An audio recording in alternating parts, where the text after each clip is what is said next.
Wondering how you can become better at running your business? Entrepreneurship can be stressful. There's too much to do and not enough time. If you're isolated in your daily decisions, have no fear. Success and balance are possible. Welcome to the Small Business Answer Man podcast, where you master the art of running a successful business using practical advice from experts who want to help you succeed. Now, here's your host, Gary Wilbers. Well, we're glad to have you back again this week for another great podcast. I'm telling you, we're trying to find different people each week with guests that have experts in different areas. And this week, I'm going to take a little bit of veer from the 6P business owner formula. I think it still applies because as business owners, we're also parents. We're a father or mother, and also we're boss. And sometimes we're that leader. So we have to be that person that's different. And today's guest is going to help us in that area. And Rhea, would you share with our listeners, what problem will you help them solve? I'm going to help them solve how they can make impactful interactions with their family now and in time to come, that they have something that feels really rich and something they feel very proud of. That's going to be a big one because we all have families and we have challenges sometimes in that area. So Rhea Lalla is with us, and she's an emotional intelligence specialist. She's founder of buildgreatminds.com. She helps parents heal inner wounds and cultivate deeper connections in their families. She's worked with the UN, Mind Valley University, Children's Aid, and supports parents globally in transforming relationships so their children thrive and create empowered lives they love. Rhea, it is great to have you on the podcast. Welcome. Thank you. Thanks for having me, Gary. Happy to be here. Well, it's exciting to have you because I think it's so important because we're going to talk about families, but we're also going to talk about them as a boss and leader. And I thought maybe the best place for us to talk is really, let's start in that emotional intelligence that you're a specialist in. And I really want you to even go as basic as, let's define it again for people so they really understand it. And then I'll let you frame it up to be able to really let people think about that. Because business owners, this could be a big key to them if they really understand how to use emotional intelligence to their benefit versus their drawback. Absolutely. Okay, so emotional intelligence is really 5 things, but it's 3 things that I tend to focus on. So the first thing is your self-awareness, meaning at any given moment in time, do you know what you're feeling, why you're feeling it, and do you know how to move through it? Now, feelings are very complicated. So I might be feeling sad, but that sadness has turned to jealousy, and that jealousy has turned to anger. So you have to be able to track it. And even sometimes we don't even notice when we're angry. So do you know what you're feeling, why you're feeling it, and how to move out of it? And do you have the ability to do that for another? So when you see somebody else coming at you charged and angry, do you know what they're feeling? And do you understand? Can you use perspective taking, which is part 2, to climb in and try and understand what motivations would be there, or what experience would they have such that they're feeling this emotion of anger? So the first bit is self-awareness. The second bit of EQ is perspective taking. So this is literally taking a ladder, climbing down into somebody else's mind and looking around outside of your perspective. The third very crucial part of this pyramid is self-regulation. And what that means is how well we're able to calm ourselves. Because here's the reality, Gary, you cannot take another person's perspective, and you cannot know yourself and understand your own biases, beliefs, where they come from, the different emotions you feel, if you're feeling triggered or charged. So you need to be able to take yourself from like a 9 out of 10, a 7 out of 10, and take it down to a 1 or 2 so you can make good decisions and you can know what actually is going on in the playing field. The other 2 parts of EQ are social savvy. So this is why somebody might go to a party, or you interact with them and you kind of go, oh, I really like that person, or don't really like that person. That's usually social savvy. And the 5th piece of EQ is motivation. What does it take to motivate someone to move? So those 5 components is what we're talking about when we're talking about EQ. And you know, EQ is really in the realm of feelings. You have to be able to, it's the world of subtleties. You know, math is very X plus Y equals Z. But EQ is where you're reading the conversation under the conversation. So you have to become very adept at reading people, reading faces, reading body language, understanding motivation. There's a lot of psychology that's going in understanding people. For your people that follow you, they're as business owners, they will be using a lot of that psychology because they may or may not be parents, but they're also dealing with their clients. They're running marketing, they're interacting with people. And in order to sell to people, in order to interact with your kids, into your spouses, your friendships, it requires a specific set of finely tuned skills.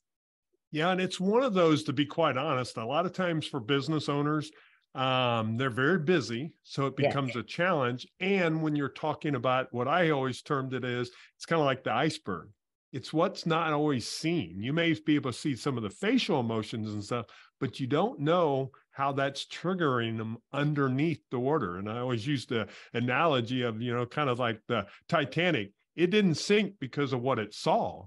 It sunk what was underneath that water. And I think that becomes with their relationships becomes so key. And I really wanted to get in a little bit because I know a lot of our listeners are parents and how that creates a challenge there. So can you kind of take that and share with us then as a child, how does EQ kind of play into that? And as far as us as parents to be able to really help us in that conversation with them and in creating that relationship we want to have with our children? You bet. So let's just take a step back. We humans often like to think that we're very powerfully choosing how we respond to things, how we react to things. We think that so much of it is a choice, but the reality is most of it is not even a choice. Most of it is just a pattern that's being repeated, something that we got exposed to in our childhood that helps shape and mold the way we think and the way we interact. And so they become our triggers, they become our reactions and our responses. And we don't even sometimes understand, why did I just get so angry? Why did, when my partner say that, did I get so triggered? What is it about this that makes me feel anxious? So that's why a huge part of this is really going back to the past to understand, this is the self-awareness part. What was my interaction like with my dad and my mom? Who did I have to work the hardest to earn love from? Was it easier to get love from my mom, or was it easier to get love from my dad? And why? What was those interactions like? So that brings me to, there's like 5 A's of parenting that I've got that every one of us needed in order to feel confident, in order for us to feel calm, to feel less anxious, to be less likely to repress and suppress feelings that we have, and then have it show up in ways that we're not happy with or don't feel proud of. So the first A that I can jump into is attention. So as I mentioned these, I'm going to share it in both ways, 2 different ways to look at this. But I first want anyone who's listening to imagine when you were a child. Okay, so Gary, you're imagining when you were a child. The first A is attention. So did you feel that, it doesn't matter what's true, by the way, it's what you felt, that your parents wanted to know who you were? Did they pay attention to you? Did they attune to you? Like they're looking at your body language, your facial expressions, all those subtle, nuanced feelings and reactions, and ask questions about them, be curious about them, be genuinely interested. Yeah. So this is a fundamental A, and it's called attention. So now, next A is acceptance. So when you were a child, Gary, or any of your other listeners, did you feel accepted? Meaning, whatever you chose, or whatever you said you're going to turn out to be, or whatever you were into, did you feel that my parents accept me as I am?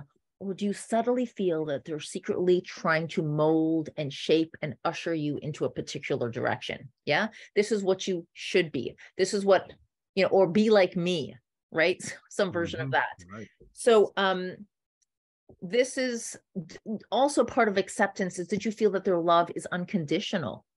A lot of people think that they love their kids unconditionally, and the truth is they don't. Their love, it sounds harsh, but most parents' love is very conditional. They may lay their life down for their child, but the condition is that do as I say, or be pleasing, or make sure you listen, and don't give me a hard time. And therefore, I'm going to give you the smiles and the touch and I'm proud of you and all that jazz, right? Otherwise, I'm going to pull it back and you're going to see a frowny face.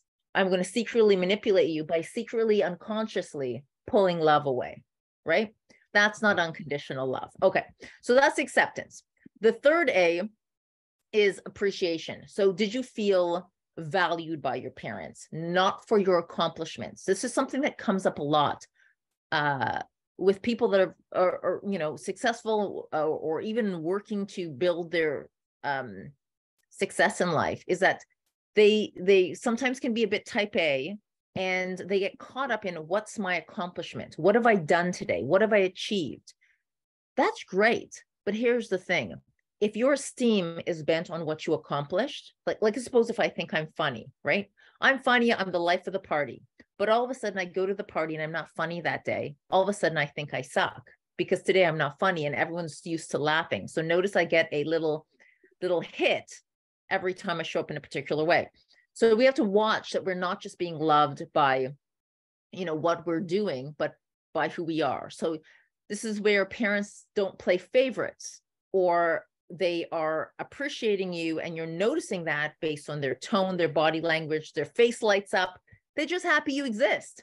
Did you feel like that by your parents? Now, people might say, well, I felt like that sometimes.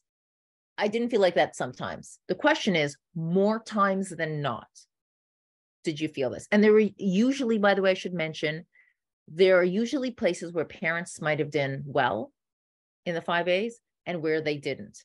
And we tend to parent in a very similar way in the A's that they did well in, and very similar in the ways they didn't do well in. Okay. What are we on? Are we on the fourth? The fourth A is affection. So basically, did your parents touch you? Did they give you hugs? This is, by the way, these 5 A's are what every child needs in order to feel confident, successful, good.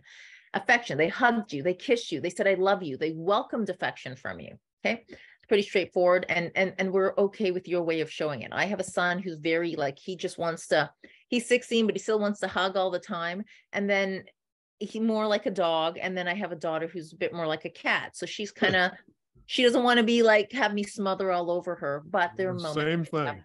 Yeah. Yeah. So the fourth is affection. And then the fifth one is allowing. So allowing is where your parents try their best to know your needs, your values, your wishes. They didn't insist that you try and mirror their own. They weren't trying to control you. They said, listen, however you feel to live your life in whatever way you want to, we're going to encourage it. We're going to even help you fulfill those goals to the best of our ability. Those 5 areas are the key areas that every child needs in order to feel seen, understood, loved, and important. And this sets the tone by which they see the world as safe, good, and how they express themselves in the world. And I'll just add on the tail end of that, for all those 5 things, we just understood it briefly from a, how was I parented? But that everyone can listen to those 5 things again and probably just replay this audio to, how do I parent in those 5 ways? How do I show appreciation? How do I allow? How do I show affection? Because if you're doing all of those more times than not, then you're on the right track. Yeah, and that becomes the real key. And you kind of bring up an interesting topic, because I was at a session recently and they brought up about father wounds. Oh, yeah. And how that plays into it, of how we parent so much, because you kind of shared that in the very beginning, because a lot of times what we've seen, sometimes we do as parents, and sometimes we do it unknowingly. Yes. But if we're yellers and our parents were yellers, it's a good chance you are a yeller. And if your wife's not, then it could change things, or your spouse is not. But it really comes through on that side of it. And this is really interesting with the 5 A's, because as I look at that, you know, I can know which one of my parents in each one of those areas was that. And I've shared before, and I don't have a problem sharing it. My dad was a good person, but he was an alcoholic. Yeah. And, you know, some of those wounds that I have, you know, I didn't get some of that attention and stuff as a child, because I was the youngest of 6. So some of those challenges at that time, he was at his worst. At that time, I really felt on that side of it.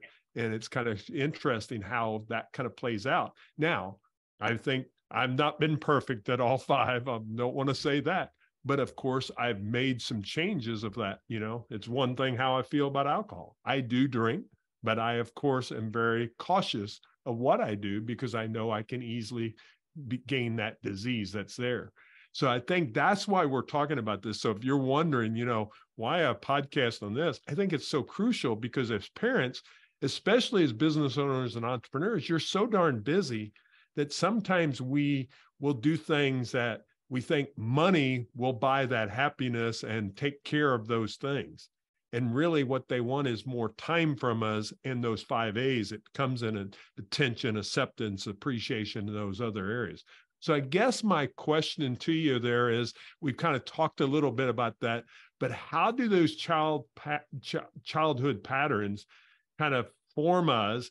And then how do we, if we are not good in some of those areas, how do we make sure we don't repeat that process? Because I know we've got different ages of people that's in.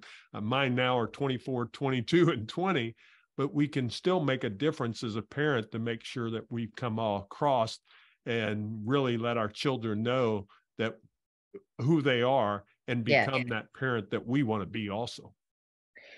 Well, Gary, thank you for sharing that. The first step is being willing to do, like, literally roll up your sleeves to be able to go and ask yourself the questions. And you have to be able to be willing to meditate it on this. You have to be willing to go sometimes to places that feel a bit uncomfortable, to ask yourself the questions. Why did I respond like that? Why do I feel like that? Why do I get triggered?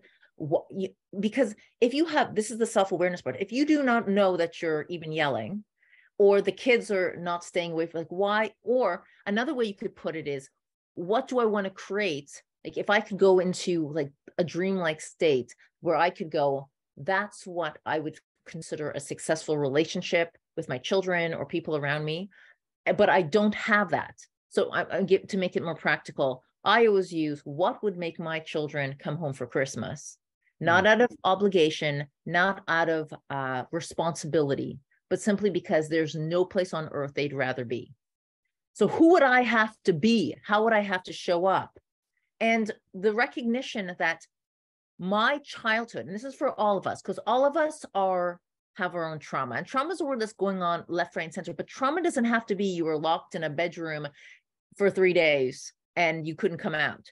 Trauma could be that, some sort of PSD thing, but it could also be everything that we wanted that we didn't get, whether it was hugs, or somebody that said, I'm proud of you, or someone that spent time with you, or somebody that was curious about your life and sharing of their life. So all of those things can create a wounding inside of us, right? So think of trauma as a wound.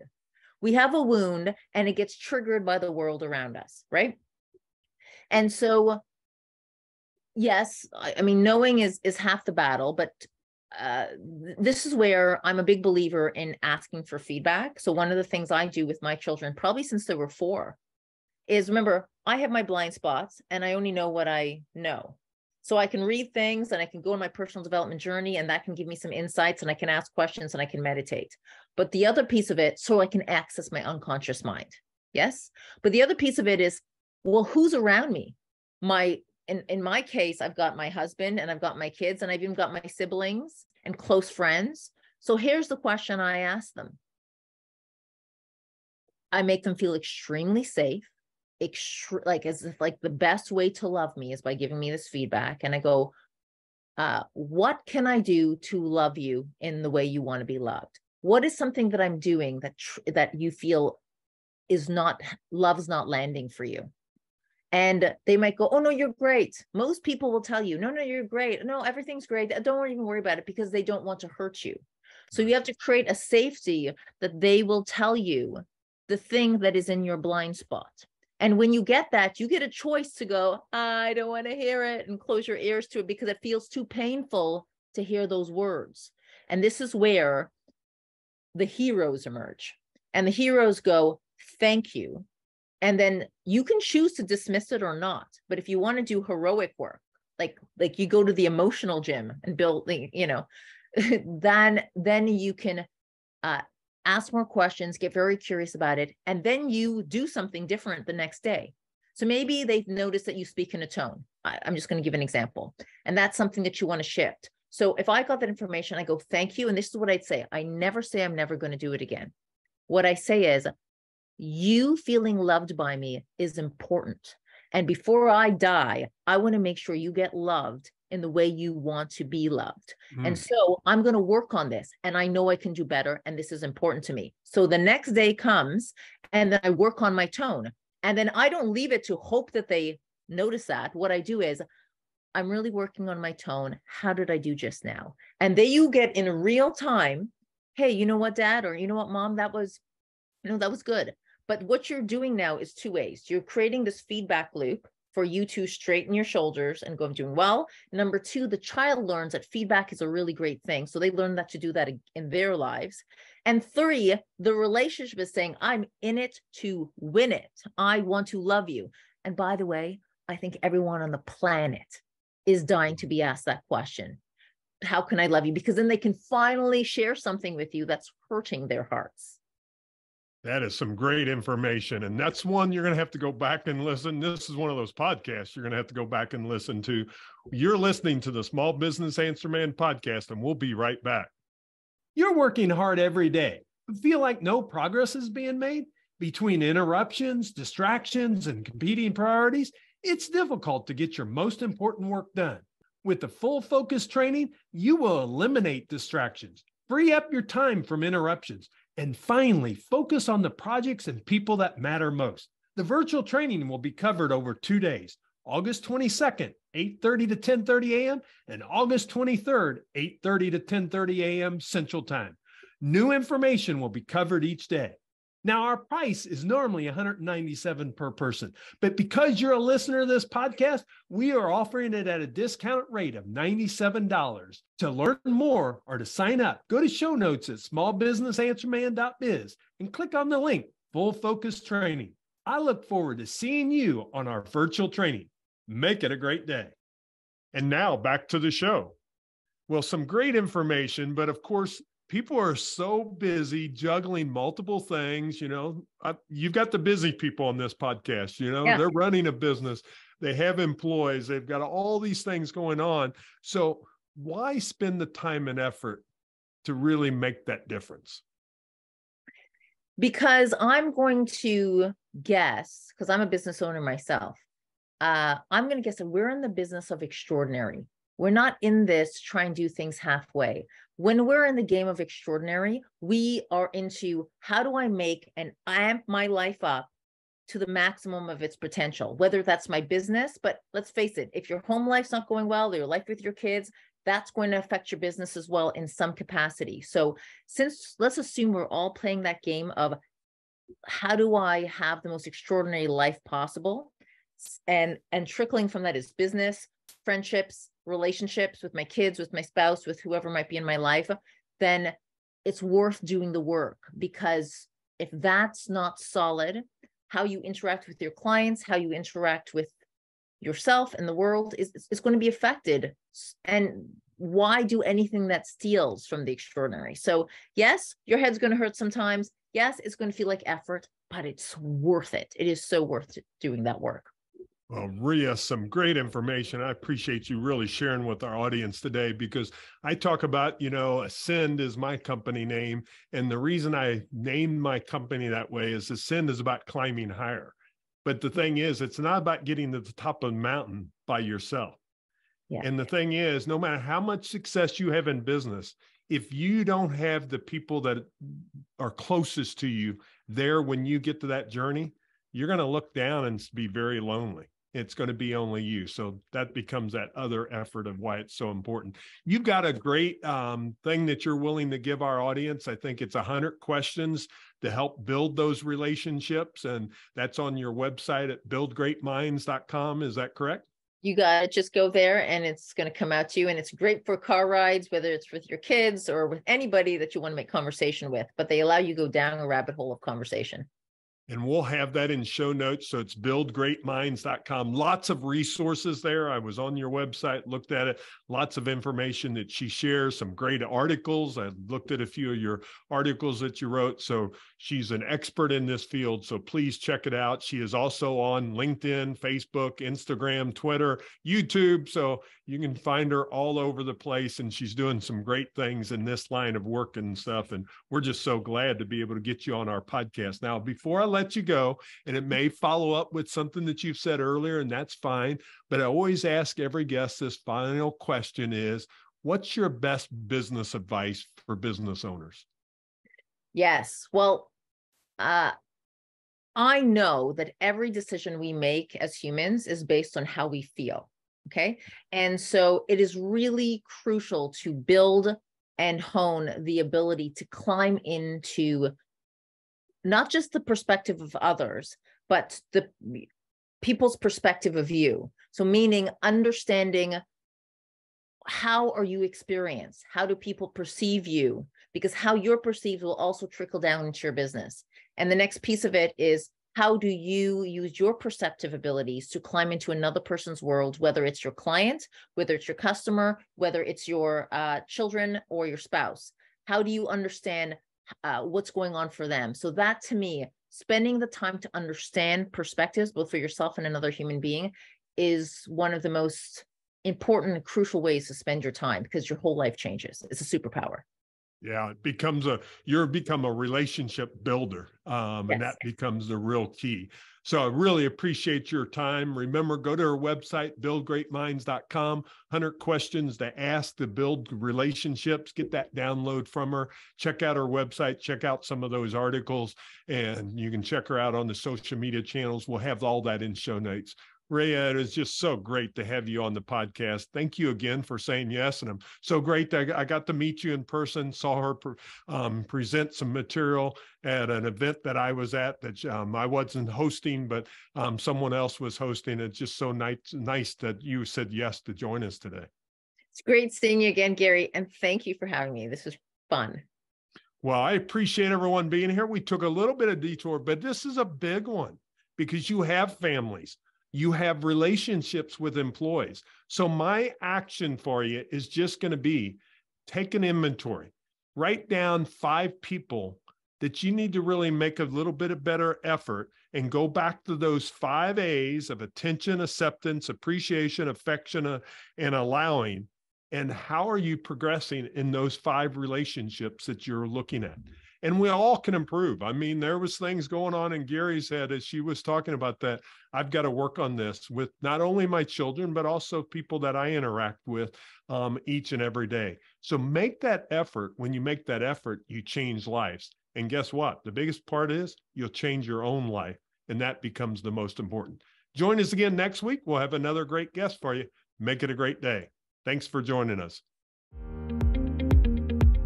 That's all the time we have for this week. To continue your journey, head over to smallbusinessanswerman.biz to access the tools and resources mentioned in today's show. If you enjoyed this episode, please subscribe and share it with someone who would benefit from listening. That's smallbusinessanswerman.biz. Until next time, remember, when you find the right solutions, your business grows and you get your time back.